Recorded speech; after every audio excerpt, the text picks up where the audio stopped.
Once upon a time, in the world of ancient Greek mythology, there was a goddess named Iris.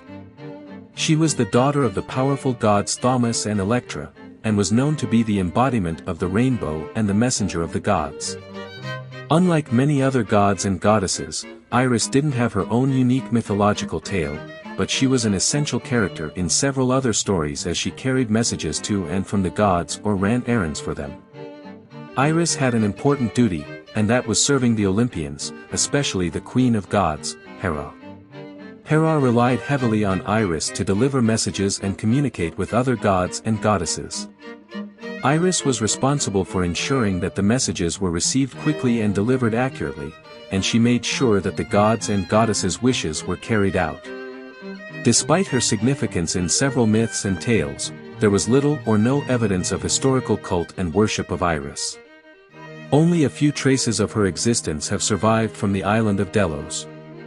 However, in ancient art, Iris was represented as a winged young woman carrying a caduceus, which symbolized messengers, and a pitcher of water for the gods. In some versions, Iris was also depicted as the consort of Zephyrus, the god of the west wind and one of the four anemoi, and together they were the parents of Pothos. But Iris was most renowned for being the rainbow goddess, a symbol of the bridge between the mortal and immortal worlds, as she delivered messages across the rainbow bridge that connected the two worlds. Overall, Iris' importance in ancient Greek mythology was undeniable. She may not have had a central role, but her contributions and duties were vital for the Olympian gods and goddesses. Iris will always be remembered as the messenger of the gods and the embodiment of the rainbow, delivering and transmitting messages to the gods and the mortal world. Once upon a time, Iris, the Greek mythological figure, was known for her incredible ability to travel on rainbows while carrying messages from the gods to mortals. She was revered for her speed and agility, and her reputation as a messenger goddess was well known throughout the land. Interestingly, Iris was not the only messenger goddess in Greek mythology. In fact, some records suggest that she had a sister named Arc, who had also been a messenger goddess. However, during the Titanomachy, Arc had decided to join the Titans as their messenger goddess, making the two sisters into enemy messenger goddesses. When the war ended in Zeus's favor, he punished Arc by tearing off her wings. These wings were then gifted to Thetis, a Nereid, on her wedding day to Peleus. Peleus, in turn, gave the wings to their son, Achilles. It was quite fascinating to note that Achilles was sometimes referred to as Podarces, which means swift-footed. As the story goes, Podarces was the original name of Priam, the king of Troy, and it meant, feet that are deformed. This made the name given to Achilles all the more interesting, as it suggested that he was the complete opposite of Priam, both in physique and in character. Despite the different paths they had chosen, Iris and Arc remained important figures in Greek mythology, reminding people of the power of messages and the importance of being swift and determined in one's actions. Their stories were a testament to the strength and courage of women, and their legacies lived on long after they had passed away. In a world of gods and goddesses, Iris was one in particular who was always on the move.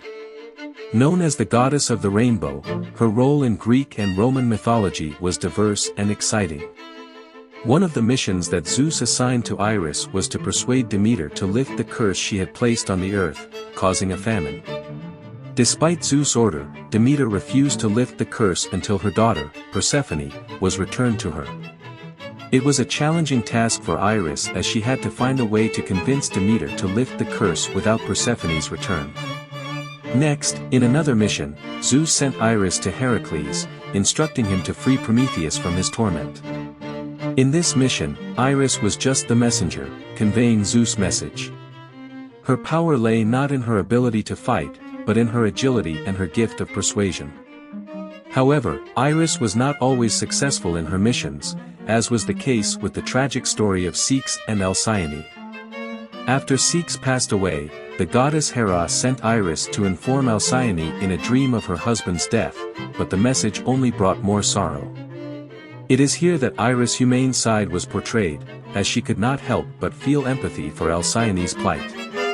In Aristophanes' comedy The Birds, Iris was ridiculed and threatened with rape by the birds' leader after trying to convey messages from Olympus.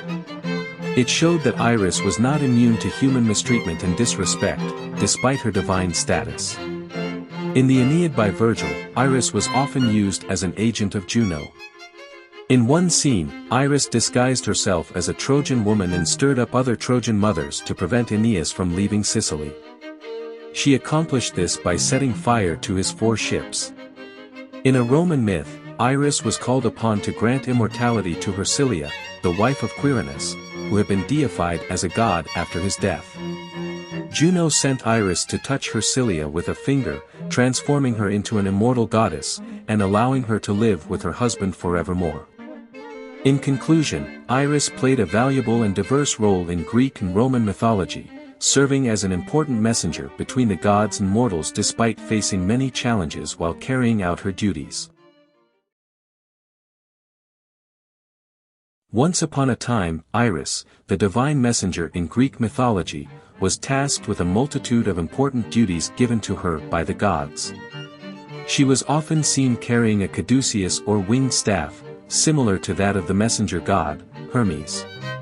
In a lost epic called Cypria by Stasinus, Iris was responsible for informing Menelaus about his wife's elopement with Paris and the death of Helen's brother, Castor.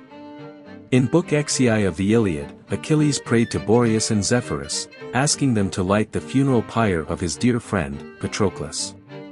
Iris was responsible for delivering the prayer to the gods. In the last book of the Iliad, Zeus sent Iris to King Priam, advising him to go alone to the Achaean camp and ransom the body of his son, Hector, from Achilles. This was a difficult task, but Iris was trusted to complete it. One unique task entrusted to Iris by Zeus was to carry a ewer of water from the river Styx.